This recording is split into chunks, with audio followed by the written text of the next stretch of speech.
Namaskar dosto. Welcome to today's explainer. Today, we're putting on our detective hats and going on a seriously fascinating historical adventure. We are going to trace the invisible footprints of our daily vocabulary across entire continents.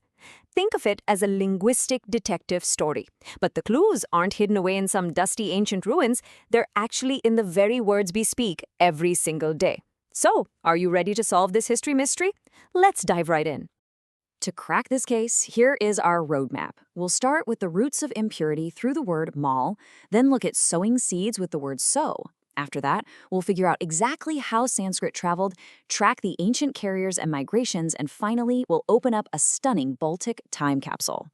All right, part 1, roots of impurity, the word mal. Now, if you speak Hindi, Marathi, Bengali, Punjabi, or Gujarati, the word mal feels incredibly familiar. It's a word we hear all the time, right? But its roots go much, much deeper than we usually realize.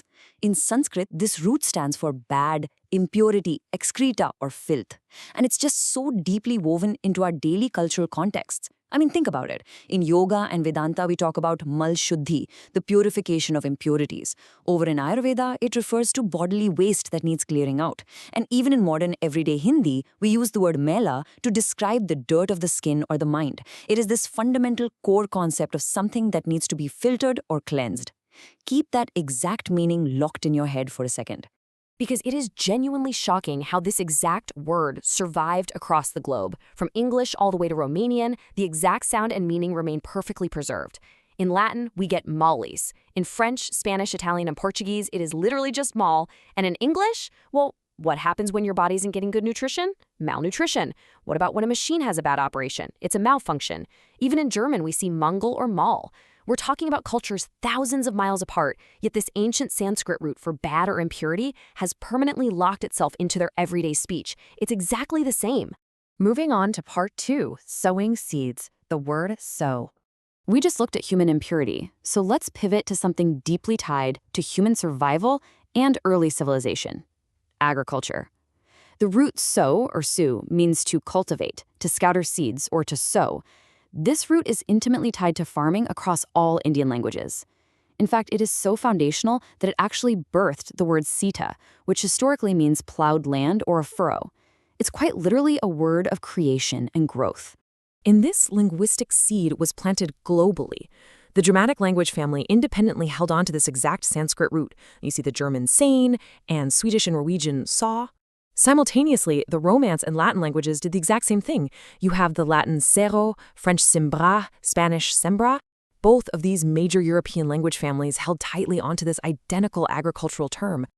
Which brings us to the big pivot. Ye bhasha Eurasia tak kaise pahunchi? Seriously, think about it. How on earth did these specific words cross massive continents, towering mountain ranges, and vast deserts? They didn't have airplanes, there was no internet, absolutely no modern technology. Part 3. How did Sanskrit travel? To really understand this, we have to set the scene of the ancient world. This was a world where language wasn't just a way to casually chat. It was the ultimate currency of knowledge, philosophy, and trade. Sanskrit didn't just magically float through the air. It traveled through physical human movement. Around the 7th century, Sanskrit was thriving as a premier international language for education. Students literally traveled to India to seek knowledge, and that knowledge was primarily dispensed in Sanskrit. At the exact same time, we have historical records of Indian soldiers fighting in Middle Eastern wars. Then you have the vast, slow, nomadic migrations of the Romani people moving all the way across Europe. And a bit later, powerful imperial forces like the Chola dynasty exporting Sanatan Dharma and Sanskrit far into the east. The takeaway here? Language traveled because people traveled. Part 4. Ancient carriers and migrations. We aren't just talking about one specific type of traveler here. It was incredibly diverse. You have the Romani nomads, who carried this vocabulary right through the heart of Europe. You have massive, powerful royal entities like the Chola dynasty, bringing Sanskrit into the East Indies, profoundly shaping the languages of places like Indonesia and Malaysia. And heading westward, you had Brahmin scholars traveling deep into Greece and Mesopotamia. It was this incredible, multi-directional spread of human culture. And you know, history is full of wild surprises. Take 7th century Mesopotamia, for example. During the legendary Karbala War, a group known as the Husaini Brahmins physically fought alongside Ali against the Sunnis. This is a huge piece of evidence proving that Indians were physically present and deeply involved in Middle Eastern geopolitics. They weren't just passively trading spices, they were bleeding on the same battlefields, bringing their language and culture directly into contact with the Middle East. And because of that intense physical proximity, we see some fascinating cultural fingerprints left behind. Take the Yazidi people across Syria, Iraq, and Iran. They worship a deity that is strikingly similar to Karthik, who is known as Lord Morrigan down in Tamil Nadu. They share a deep reverence for the peacock, which is the exact bird associated with Karthik, and they hold a fundamental belief in rebirth. This isn't just a random coincidence, it's the direct result of an ancient, physical connection. Finally, Part 5, the Baltic Time Capsule. Let's point our detective lens way up north for the climax of our explainer. There is this incredible quote from linguistic researchers that states, "The purest form of Sanskrit is available there, in Lithuania and Latvia."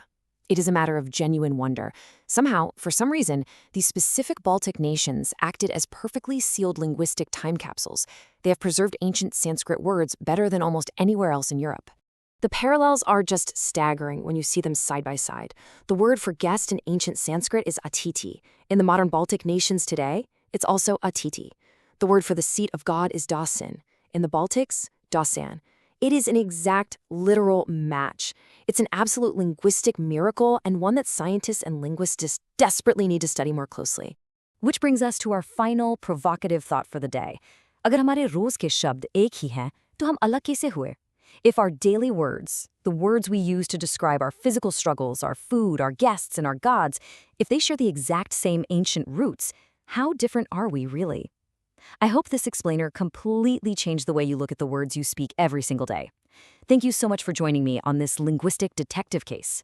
Keep exploring, keep learning, and I'll catch you next time.